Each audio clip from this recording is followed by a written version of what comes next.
Welcome to Women Made New. I'm your host, Crystalina Evert. Thank you for joining me and tuning in. Today, we have beautiful Kris Forbes. Welcome to Women Made New, Kris. Hi, thanks so much. I'm excited to be here. So we had a lot of fun. So let me set the stage for everyone, okay? This last week, we went up to, what was last weekend? We went up to the Lowell Observatory, which was in Flagstaff, and we took 20 sophomores up there with two other chaperones, two male chaperones, one of the teachers, and an awesome father from the school. Kudos to him, seriously. And it was an amazing trip. And in the middle of all of the crazy and everything that is happening right now and the busyness of life, and I know, Kris, you understand because you have a big family as well, and we'll get into that, It was like I knew I just needed to stop, and it was something I needed to just go do and spend time with my kids and just be a part of it all. And it was really a lot of fun. So first, let's get into, Kris, who you are, how many kids you have, and then we'll just kind of go from there. Well, it was a huge blessing to spend that time with you and with those precious kids and to go to that observatory and just see the wonder of creation. It was very humbling and beautiful. And so I'm a wife and a mother. I have been married for almost 25 years. I have 8 kids ranging in age from 11 to 24, and I am so blessed to have 2 precious, amazing grandchildren. It truly is a blessing and a crown of glory from the Lord. And so I'm busy. I'm, like you, just running around and trying to do God's will and falling down and getting back up again. So, right. And you know what? That's awesome of you to say, because everybody falls, everybody gets back up. Nobody does everything perfectly, and nobody does everything just right. Right. And so it's that humility that it's like, okay, well, I fell, but I get back up. And even if you're just making mistakes with your kids, which I make plenty on a day-to-day basis, okay, and I think we all do as moms, but I think it's important to acknowledge that we're just trying to do our best as moms, and it's not always going to be perfect, but that is okay. And I want to go back to our trip because that was so much fun. And a lot of you don't know this about me. I love going up on our roof, and we have a patio up there, and looking at the stars. And I have a big telescope, and I love looking up at God's creation, and it's beautiful. And I've had my kids' friends over to do it, and my kids do it with me. And sometimes I just go up there at night and I do my night prayer up there because it is so majestic and peaceful. And just, we forget to look up sometimes and the beauty of God. We're very linear people and we don't look up a lot, and it's just important. And so to be able to go and do this and look at those huge, these telescopes were the size of buildings. They were massive. They were huge. Yeah, astounding. They were astounding. And going where we were in Flagstaff, it's like you didn't even need a telescope. I could not believe the beauty because they don't allow lights at night there in certain areas, so you really could see everything. But it was also amazing to see the wonder and the awe in these teenagers, that nothing surprises them and they know everything sometimes, and then just to look up at the stars and see this, and just they were like such children, and the innocence and the wonder. It was really neat, wasn't it, to see all of that? It was, yeah. It was amazing. And they were such good kids. We had an amazing time, and their enthusiasm and their joy for life, it's contagious. And that is why I wanted to have you on to share these topics, because there's a lot of wisdom Kris has, especially having the 8 kids and grandbabies already. I'm not there yet. I'm still with 3-year-olds, and, I still have my youngers. Oh, yeah. But she's in double digits and she's in the olders now, like much older. And so I just wanted to tap into that wisdom. And Women Made New is all about women helping women. And Kris has a lot of knowledge that I thought that we could get into. So that's why I wanted to have her on. And one of the topics that we talked about is when your daughter is going through a lot of those changes in her body and things happening that she's unsure about, especially when they start getting in those double digits, right?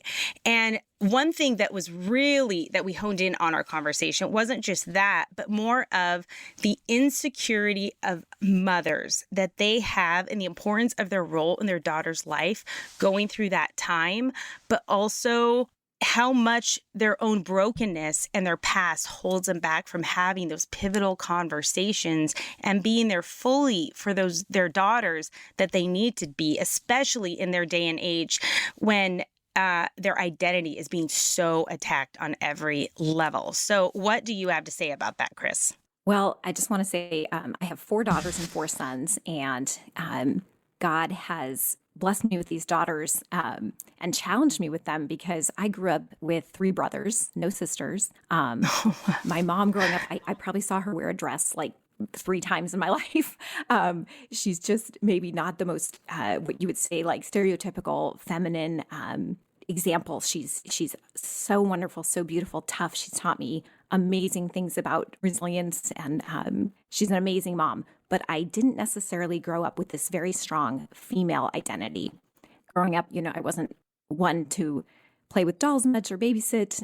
I guess in my mind, I just never really had maybe that strong maternal identity that some of my friends had.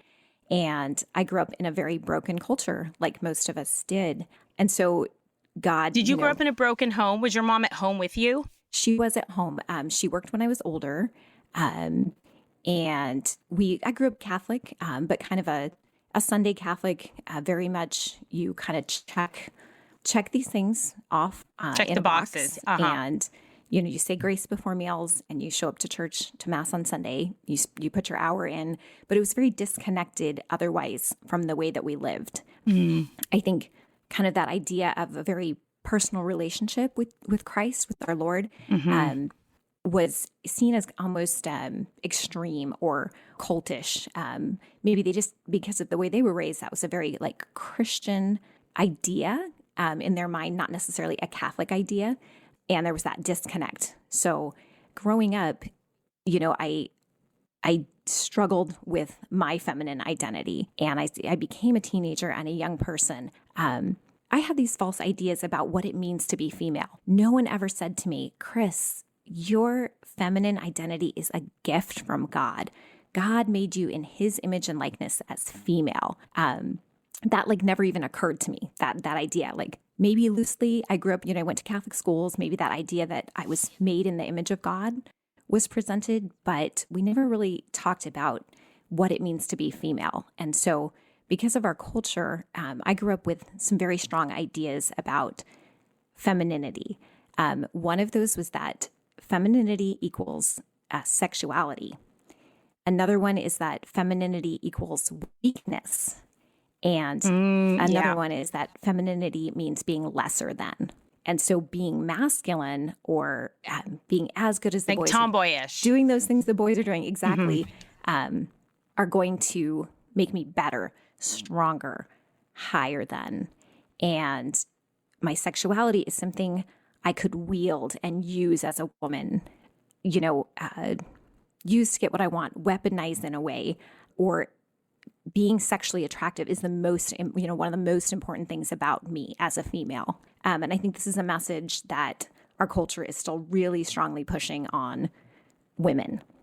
And we can see that in the gender confusion, in the identity crisis that's happening with young women, with this kind of blurring of lines that there is no such thing as God-given gender.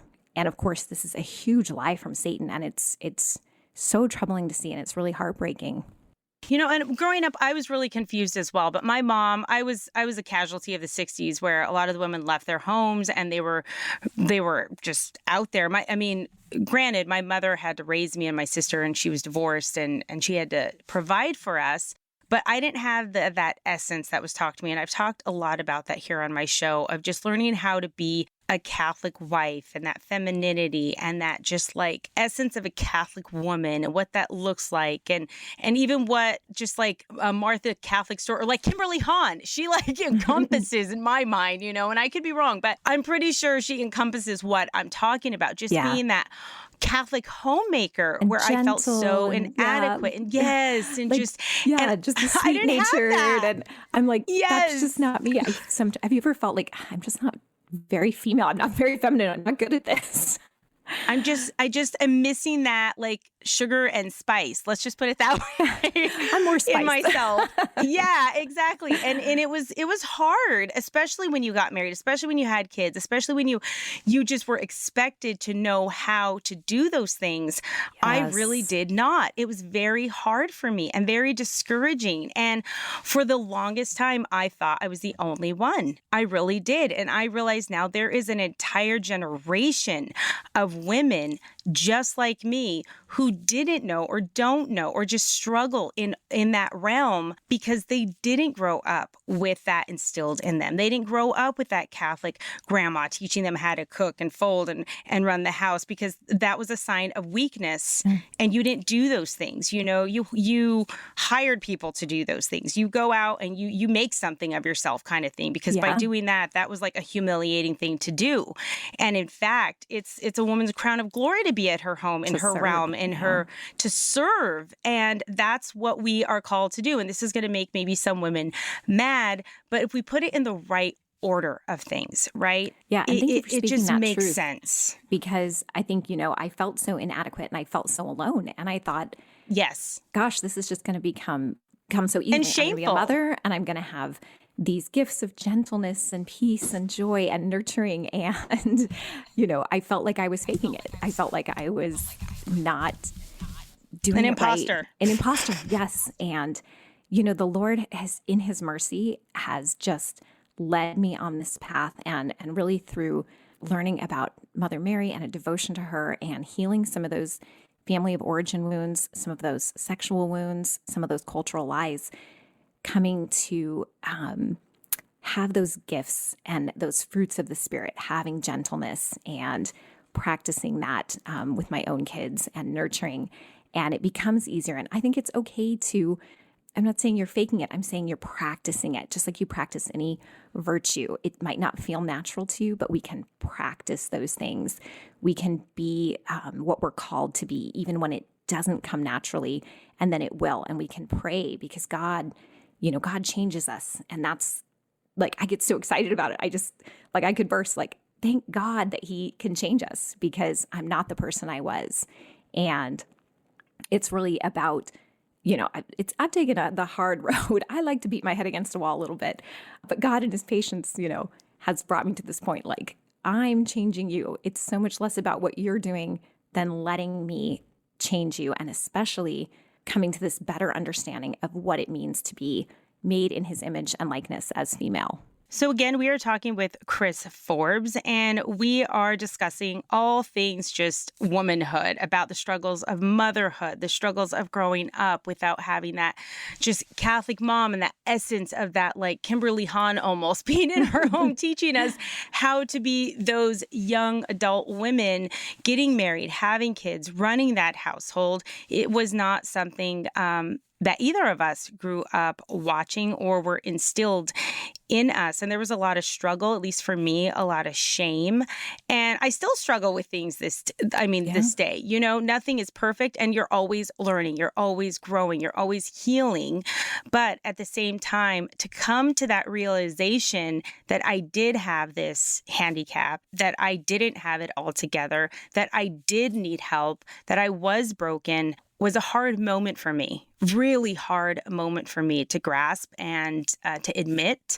But that was years and years ago. And I was in the middle of having my little ones and my toddlers. They're in diapers. I'm pregnant. Jason was traveling. And I feel like everything's blowing up around me in our house, and it was hard. But there is also, ladies, on the flip side of this, there is going to be a time of struggle, no matter what. When you have multiple babies, you're having multiple pregnancies, and there's kids and households and laundries, and you're exhausted, there is going to be a time where things are disheveled. It's just what it survival is. Mode. Exactly. And that mommy shock, I call it mommy shock, after you have a baby, that first 3 months is brutal. At least that's what I've experienced. And having 8 children and 11 pregnancies, mommy shock is a real thing after. And so is being mom strong. And that's something I really tap to. Be kind to yourself, ladies. Yes. Talk about that. Let's talk about that, Kris. How did you find ways to be kind to yourself in the middle of that struggle? So, I am like a type A personality, choleric, and I definitely spent a lot of years just pushing through, just pushing myself to be harder, to be better, to be perfect. And really, the Lord really just had to break me of that through just really hard life circumstances, through just difficulties with my children as they grew older, and really had to make me see how outside of my control everything is. God is in control and I'm not in control. And that's a good thing. And it took me a long time to realize that. And so I think, now that God has brought me to that point, really understanding that like self-care is important, things to make myself look good and feel good, exercise, so important, just making good food choices and caring for myself in that way. And then also at the same time, letting go of perfection, saying, you know what? It's okay if I don't have 4 side dishes with dinner tonight. It's okay if we have to get fast food tonight. That does not make you a bad person. You're a human being. I struggle with my humanity. I know that sounds crazy, but it's like, oh man, my own weakness is disappointing to me. And that's just a lack of humility, because I am a person and I have to treat myself with that compassion. And I make a mistake and I'm going to make mistakes. And the Lord in his mercy has helped me to like quiet that voice in my head that is telling me I'm rotten. And if I make a mistake, it's the end of the world. And, I've ruined everything. And just to speak truth and to get mad and to say, that is not truth. Spirit of truth, speak to me and let me know reality and truth. And that's actually what true humility is. It's just reality. I'm coming to find that really that demonic dialogue, that mental beat up the devil wants to give us on a day-to-day basis of beating us down, and we're not good enough, we're not worthy, we're not capable, all of those things, right? Yeah. It is a daily struggle. It's a daily battle that those attacks come after you in different ways. Wouldn't you say, and in different situations, that insecurity maybe wants to creep in, or that not good enough, or those things are always at your doorstep. Do you find that? I find that, and I want to circle back because I think that leads to fear. Satan wants us to live in fear, and he wants us to make our choices based in fear. And when you were talking about, that brokenness and, we have these insecurities about our feminine identity. Well, I had these beautiful little girls, and they start to grow up and they get to that age, they're coming upon entering puberty. And I was filled with such fear. And that was not from the Lord. That was from those insecurities and that brokenness, and Satan saying, you're going to screw this up. You're going to mess up these girls. They're going to make the same bad choices you did. And unfortunately, especially with my oldest, instead of, bringing that fear to the Lord and overcoming that, I panicked. It was like that panic fear, like, I don't know what to say. I don't have the words. I'm just going to say nothing at all and just try to protect every situation and, be that helicopter parent and wrap her in bubble wrap. And there's this line of like protecting a child's innocence, which we absolutely have to do. But also the reality is that our kids are growing up, and they're growing up in a broken world, and they're going to be exposed to things. They're going to go out there and they're going to go through puberty. They're going to encounter their own sexuality and the sexuality of others. And it's part of who we are in the image and likeness of God. We have a sexual nature. We're female, and this is all part of who we are, and it's beautiful and it's good. And I just shut down. I couldn't communicate that. I didn't have the tools. And I think a lot of women today are in that same position.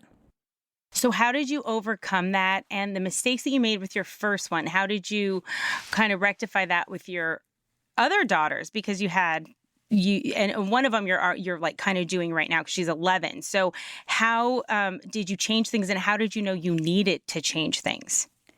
God is so good. He's so good, and he uses all things for good. So I really saw with my oldest how she struggled, and how what I was doing or really not doing wasn't working, and came to realize that this fear, really wasn't from the Lord. And I think that was a gift of the Spirit. And I had a good friend who brought me into a ministry. had me bring my daughters and had me start getting involved. And it's called the St. Philomena Mother-Daughter Retreat. And it really is all about being made in the image and likeness of God as female.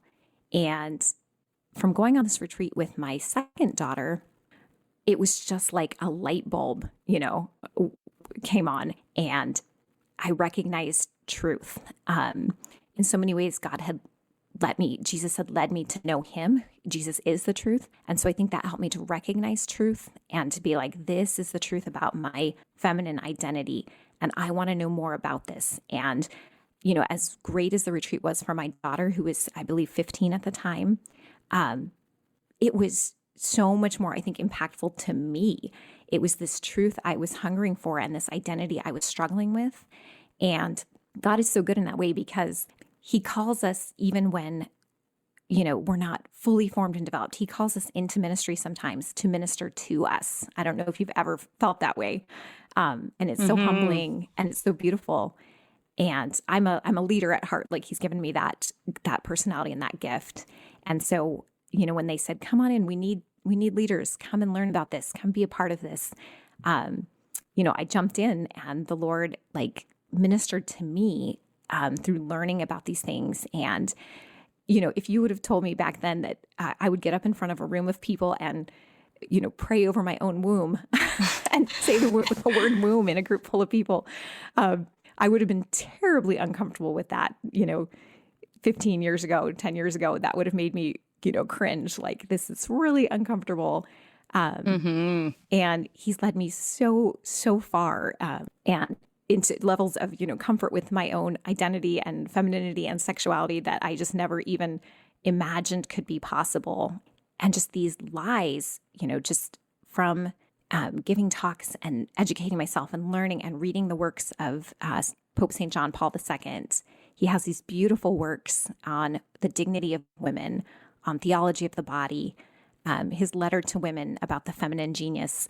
It's so inspiring, and it breaks down these lies that I talked about with the truth of the dignity and the personhood of women. And I can't tell you how grateful I am and how really the Lord has used my ministry work to heal me. And it's so true that the closer you get to Jesus and the closer you get just enveloped in his light and in his grace, the devil has got to go. The lies have got to go because he heals you, and through the sacraments and through Eucharistic adoration, it's like the devil can't stand the light of God and he flees, right?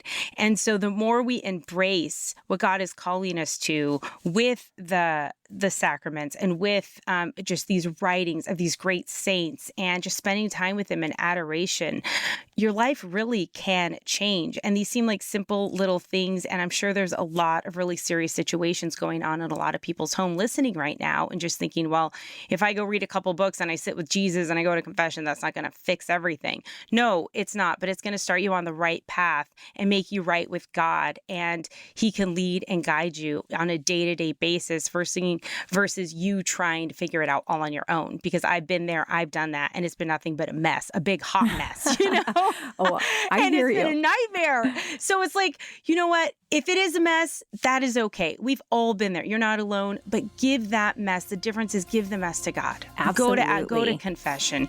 Give it, hand it over, surrender. And I love how honest and candid you are about all of that. And we are going to take a quick break with our friends over at EWTN, and we will be right back with Kris Forbes. So stay tuned.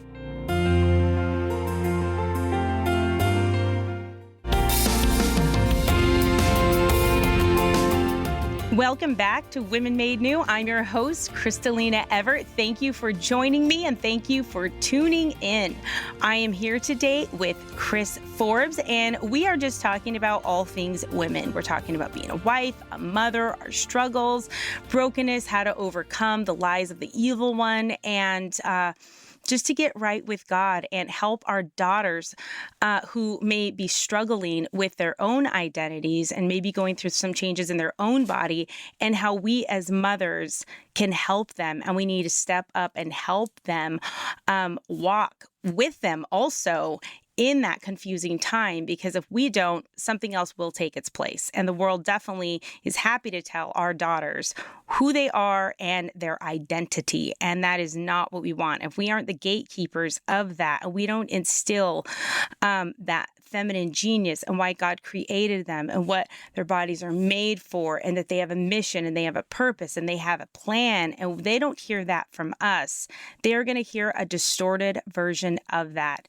from the world. And so I really want to call mothers right now to wake up, because you need to speak with your daughters and nurture them and guide them, especially in that confusing time as a young woman, maybe going through those changes that she doesn't know how to handle, maybe thinks something's wrong with her, isn't sure what's going on. And if she doesn't get information from you, she will go find it elsewhere because they're scared and they're vulnerable and they don't know what is happening. But these kind of conversations, just even that basic self-care, Kris, I would say is sometimes hard for moms to talk with their daughters about.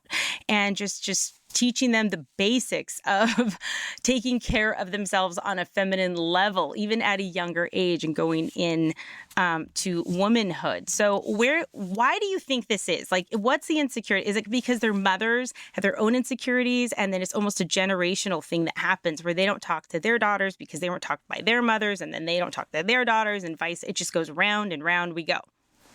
Yeah, and it's exactly, and you kind of model what you've received, and I think the devil uses that fear. He absolutely makes you feel incompetent, incapable, and I think, in our society we have these like huge pendulum swings, like sexuality, hush hush, don't talk about it, it's bad, bad, bad, to this extreme, like it's good and everything goes, and you can kind of get caught in this like large swing, and just finding that balance and the truth that sexuality is good and God-given and beautiful, but also deserves like dignity and respect and protection. Just finding that middle ground, so important. And what you said about the relationship even before the girls get to that point, before they're entering puberty, really building that relationship, building that foundation of trust, so important, because the girls are going to get to this age and we're going to need to talk about really important things, and we need our daughters to know that they can come to us. They can ask questions. They don't have to be afraid. And when they're little, when they're younger, that just looks like spending the time listening to their story. I think we've all been there. We're doing 100 things. I'm answering an email and a text message and trying to cook dinner. And one of my little ones comes up and wants to tell me this long, rambling story. And in my mind, I'm like freaking out, and I'm like, okay, love right now looks like just stopping and listening and nodding and smiling and encouraging. And as the kids get older, and eye contact, they want to have eye contact and a hug. And as they get older, might want to have these conversations at like 10 o'clock at night or 11 o'clock at night. And I'm so tired and I'm so done. And it's saying like, okay, having that, the wisdom to know, like, am I capable right now of pushing through? Can God give me that grace to really hear them, listen to them? Or, with love and charity, saying, I'm so tired. This is so important. And I want to talk to you about this, but I'm afraid in my current tired state, I won't be able to give it the attention it really, truly deserves, because what you say is important and valuable. Can we schedule some time to get together tomorrow? These are really important things, because I fail at this. I'm not going to, be like, oh, she's so perfect. No, I mean, I know this from, snapping at my kids and being like, be quiet, don't talk to me. I can't do this right now. And having to come back and apologize. And I spent a lot of the time learning by doing it wrong and then apologizing. Yes. Praise God that he has given me like the ability to say sorry. I wish I didn't mess up so much in the first place, but I know that at least I can model apologizing and admitting when you're wrong and coming back and trying to do it right. And that is, if God is not, love and mercy, what else is he? So I hope I can model that at the very least. And the fact you do that, and I think it's important, moms, that we do that, and that they see how that's done as well, to teach them how to do that, because it can be hard. It can be hard to apologize. It can be hard to admit you're wrong. It can be hard to say, look, I messed up. I'm sorry. But it really matters to their little hearts when you do that, and to have that healing. It is important, especially with the girls. The boys, they're so much easier. that I've found, especially with my olders. But the girls, yes, it matters to their little hearts. So that's a Yeah, and good that's part point. of our feminine nature. It We have really is. sensitive hearts, and we have that gift. It's a gift, and it's a cross. That sensitivity. And so, I think as moms, we can be hyper aware, and we can have that sensitivity that can be good and beautiful and lead to cluing into things and nonverbal things. And that's why the mom is the heart of the household. She sees those emotional needs. But it can be a cross. It can be hard for us as moms because we do take on those burdens, and we feel what our kids feel and our husbands. And I think it's Mary that models that for us. It's, that her heart was pierced too, and that moms in a special way suffer that way, and we carry that cross. And we have to bring that to the Lord. We have to, we'll get crushed under the weight of that. We have to unite it with Christ. And I loved what you said, just go to adoration. Just start for anyone out there listening. I would encourage you, start there, go to adoration, ask the Lord, who am I? Who did you make me to be in your image and likeness? Who am I as a female, as a daughter, as a beloved one? Ask him to reveal that to you, and don't be afraid of your own imperfection. Like, don't be like me, who spent so many years being like, Lord, I'll be with you in a minute. I'm busy being perfect over here and saying the right number of prayers and looking the right way on the outside to people, and I'll be with you in a minute. And the Lord was just crying out, just be with me. I want to be with you right now. He's not afraid to be with you wherever you are, in whatever state. And that's what's actually going to change us and lead us to holiness and to a deeper relationship. It's being with him. So start right there and entrust your daughters to him, and ask the Holy Spirit to give you the words. And don't be afraid. Be not afraid. Go out there and learn these things. The Lord's going to change our hearts and give us courage, and then we can educate our minds. And with the truth, we can read some of these things. We can go online and find the right resources, and we can entrust that to the Lord, that God can equip us and will equip us.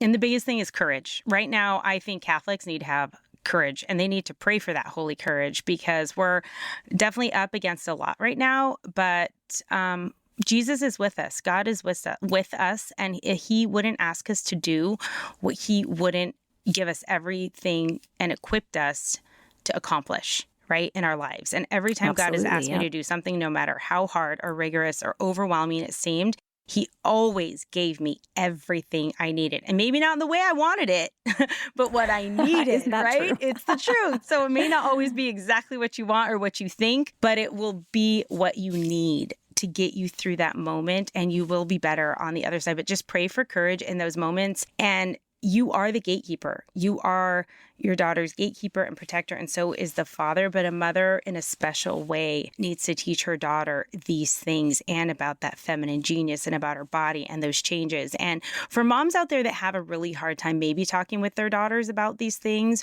or that it's difficult, or you have your insecurities, and your daughter is going through things, or she's going to be coming upon those changes, maybe get a journal. And that's one thing that I knew helped a lot of moms, just getting a journal and letting them know, look, if you ever have any questions about just life or things going on with your body or things happening, and it could be as much as like stuff going on with their face or just body changes or this or that, and you don't want to have those conversations, or your daughter may be embarrassed to have those conversations, she can write the question out, and then you could take the journal maybe when she's at school, and then you can give her the answer and just kind of go through and see where your daughter's heart is at and see if they want to talk about it. But there's ways and means of doing this and talking with your daughter to get them through this time. But you want to be the person that they go to, and not their friends, because that's not good. Yeah, that's so true. That's so true. And you know your own child best. Every child is so different. I have some of my children who are just, they're just right out there. They're going to look me straight in the eye and ask me any question they want to ask me. And others who are like, please don't say anything. Don't even talk about a pimple. That is embarrassing enough. I can't talk about a pimple. I found the writing thing is great. I love the journal idea. I found another great place for some of those kids is the car, because you don't have to make eye contact. You're both facing forward. It feels a little safe. They might even not be in the same row. They might be one row behind, and it can make them feel like I can have this conversation without feeling so vulnerable. And everybody's sensitivity level is different, and we definitely want to respect that. And I think a lot of moms struggle too with how soon is too soon? When do I start talking about these things? And there's no hard or fast rule. Again, your own kids, but really question whether you're holding back from talking about something out of protecting their innocence or out of fear. And it's a discernment, and that's something you've got to really pray through. And you have to understand your own family situation and the culture that your kids are encountering on a day-to-day basis. So what are some of the things that you did with your daughters and that you changed, that you knew you needed to do in your own home to give them some really just solid, I can do these things in my home. I want someone to walk away saying, okay, I can do that. I can implement that. That won't be too hard. So definitely just starting out with being really open, about our sexuality, about, correctly talking about the body parts from a young age, really using anatomically correct terms. And it's a part of the body like any other, and it's special. And this is what makes you masculine or feminine. These are part of what makes you masculine or feminine. That's our body identity, because we're whole people. We have a mind, a spirit, a body, and a social aspect. And so, kids recognizing that from a young age, and that it's nothing shameful, or it's private but not secret or shameful. So we have, that very foundational level, talking about, when kids are little and they notice, mom has a baby in her tummy, or auntie or sister, being excited about that, yes, women can have babies. It's such a gift from God. This is part of how God made women special. So from young ages, really being excited about those things, celebrating the gift of femininity. We talk about the feminine genius at my household, and how sometimes as girls get to be a certain age, they're very mother henny, and that can be a little annoying to the younger siblings, or to the brothers. And we talk about that, like, oh, that's just her feminine genius. She wants to mother you, and she wants to make sure everything is going well. Yes, and sometimes that's cute. Sometimes that can be a lot when you have a lot of females in the house, like we do. So, we use that terminology, and we see it as a gift. And as girls get close to getting their period, just being really honest about those changes and talking about, you have a womb, and it's an amazing sacred space. It's this incredible organ that is so strong because you're strong, and it is being, our bodies are preparing in the future to be able to carry life, if that's God's will and his vocation for you. And so when we're having a period, this is, just very factual. The body is preparing food for a potential baby. And if there is no baby, then that rich, nutrient-dense part of the lining of the uterus, the womb, needs to slough off because it's not needed. And that's what our period is. You don't have to be like, oh, it's all sunshine and roses, because no, it's anybody not. out there who has a period knows that it's not. And that's okay to be. It's beautiful, and it's also hard, and it's also a challenge. It can be a cross to be a female in this way. Cramps stink. Headaches. I get headaches with my hormones. It stinks. It can be inconvenient, especially for our young ones, who might have to not go swimming or, give up something, depending on, what their comfort level is. And there's the reality in that. And I think bringing that back to the cross and being like, we have this great gift to bring life into the world, just like Christ brought life into the world through the cross, literally through shedding his blood. We want to draw that comparison. I don't think that's too strong of a truth to speak to our daughters, to say, this is a price we pay. This is a huge gift and dignity. We are made in the image and likeness of God to bring life into the world. I mean, I am so humbled by that. I have goosebumps saying that. I still don't know that I can fully comprehend that he would entrust that to me, to a broken creature. And so, when we have our period, we have to go back to that truth. This is a small price. This is a very small price. And God breathes life into our womb. It's beautiful. God touches our womb. It's very sacred. It's incredibly sacred, and an honor to be able to do that as women, but also, I guess, a scary thing to talk about when you're not comfortable or confident in your own sexuality and your own experiences and things that you've gone through. But again, I really do go back to, if you don't talk to your daughters about these things, it is going to end up hurting them than helping them, because society will tell them what is happening to them and they will fill them with lies. And I know just with my own daughter, and she is 15, going to be going into 16 this summer, which, wow, it's like this leap from 15 to 16. It's a big one. But just going from when they become double digits, I call that double digits, when just 10 years old and on, to really just take them out, to spend time, to go out to coffee shops and give them tea and just spend time with them, talk with them, what's going on with life, what's going on with your friends, what's going on, like enter into their world, and to have those late night conversations, like you said, which opened up a world of just talking and information, and both of us being able to talk to one another about what was happening and what's going on, and just those private conversations with mom, and yeah, and so important. And to speak truth. Yes. To reveal ourselves to them as well. I'm not saying maybe, just full confession truth about everything in your life, but to be real with them too, to admit our own struggles, to talk about when we were young, even if it's, that can be serious and that can be silly, to be like, oh yeah, I remember this time I was so embarrassed, I got my period and yeah, it was the worst. And, to be real with our daughters and to help them to see us as women, as someone who has walked on this journey and, maybe has some wisdom to offer, to let them know us in that way.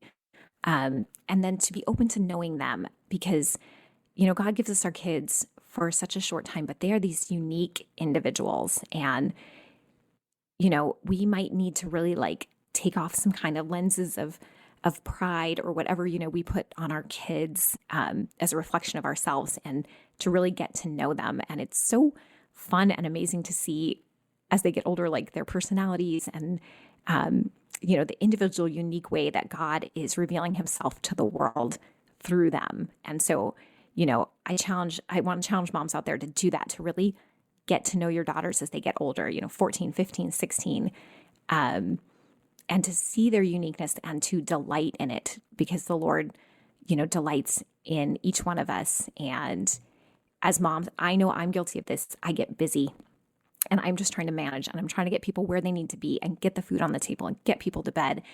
And a whole day can go by and I just think, man, did I even enjoy my kids today? Did they get a sense that I was just trying to get it done? Or did they think, my mom delights in me, she loves me? And I just pray that the Lord can help me to see that, help me to be in that present moment, and, to know, for my kids to know how loved they are, not just by me and my husband, but by the Lord. Absolutely. And also having these conversations, it's not all about your body changes and what's going to happen. And it's really getting to have that foundation of that relationship with your daughter, to be able to have an ease of having those open conversations, right? And absolutely. And also to instill in your daughters that they have a special purpose, a mission, a plan, and their importance in our society and their importance in the church and what God created them for. And I feel like we really overlook that, even talking to our boys about that. And we even forget ourselves that we are created for something very specific, and God's purpose and plan in our lives that he has specifically for us, right?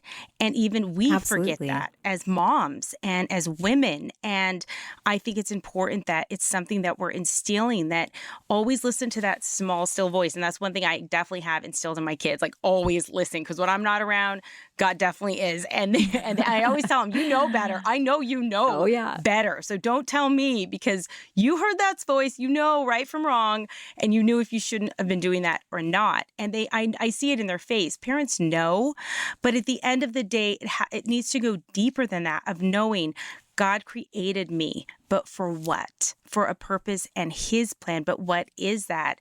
And it's just the closer you get to him, being right with him and going to confession, having the grace of God with you, and being able to clearly hear that your conscience and the Holy Spirit leading and guiding you, I think, is pivotal throughout life, not just during that time, and to instill in them, this is something that throughout your life, you are always going to have to try to make that right decision and do God's will. And it isn't always going to be easy, but whatever it is he's asking, it's part of his plan for your life, right?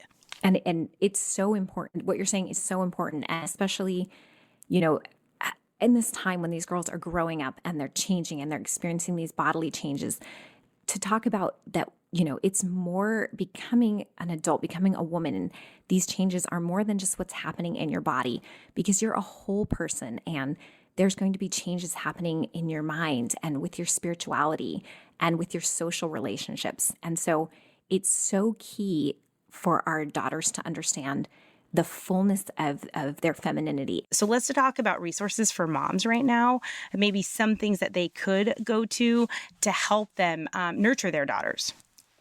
So as I mentioned before, the Lord has really led me down this journey and blessed me through a ministry that I'm a part of. I am now the director of this ministry. It's called the St. Philomena Mother-Daughter Retreats, and we are based in the Phoenix area, but we have been traveling, and we can come, God willing, if that's his plan, to other parts of the country. We have traveled to California, and we're actually coming to Ohio this summer, which we're really excited about. But this is a 3-day retreat for moms and daughters. It's for girls 11 to 14. So we're talking about this age when they're entering puberty. And it's a whole person retreat. We're really celebrating the gift of femininity. We're really talking about what it means to be made in the image and likeness of God as female.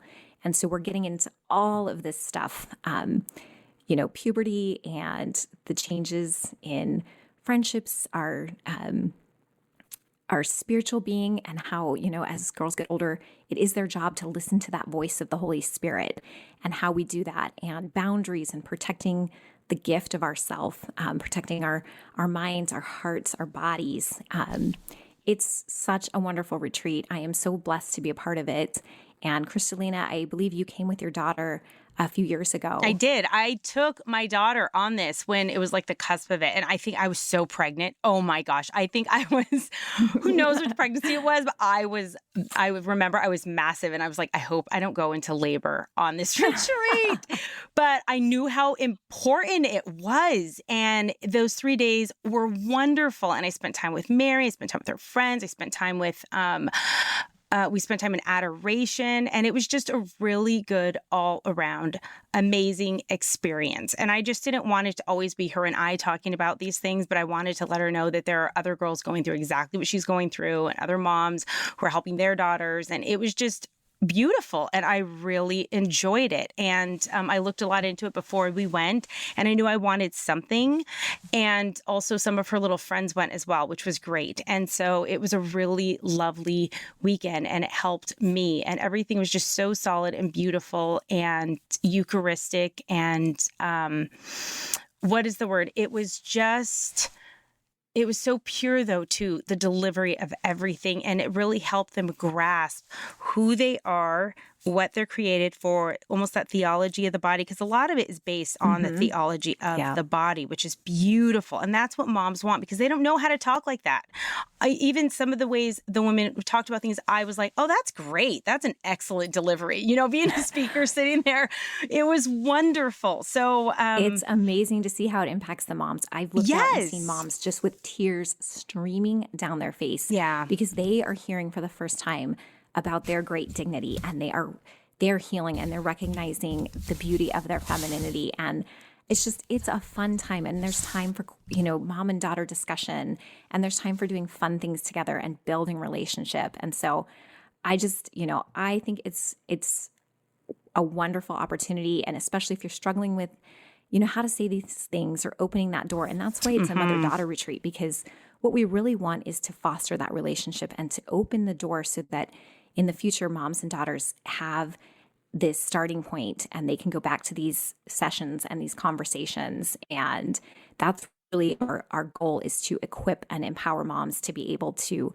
do this. And so, I'm really excited about it. No, it's wonderful. And I enjoyed it. And I'm going to be bringing my other daughter as well. And we're almost to that point again where I need to. But it was just nice seeing other like-minded mothers trying to do the same thing for their daughters and having those discussions. And also, you can opt out of any of the talks or discussions that you wanted to, or just go and take that time with your daughter and just spend some time and talking one-on-one. And it was just really beautiful. So I go back, ladies, to make sure you take time. It truly is a gift to be able to stop and say, I know I have a lot going on right now. I know I have deadlines, but I need to stop and I need to go focus. And this needs some attention right now. Thank you for everything that you are doing, Kris. And I know you're helping that younger generation that needs help, and those moms that are floundering like I was that need help as well. So thank you for all that you do. Where can women find out about these retreats and what you're doing? Well, praise God. He uses the broken and he builds us up and makes us strong. And so I just give him the glory. And please visit our website, philomenaretreat.org. It's like after St. Philomena. So it's PHILOMENA retreat.org. And reach out to us if you want us to come to your area. See where our retreats are happening next. And you can do all the registration online. You can learn more about our talks and our ministry. And we'd love to just see what the Lord is going to do with this. It's all in his hands. Absolutely. Well, thank you and God bless you. Thanks so much.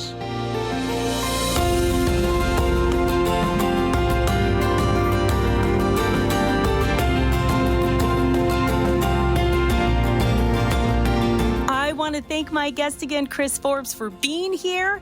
And ladies, it is almost here. The EWTN online free learning series for the book Women Made New. You can sign up at EWTN.com/women-made-new and join countless women from all over the world that are signing up to do this program. I am so excited. So sign up today. Don't forget to go to confession and know you are all in my prayers. God bless.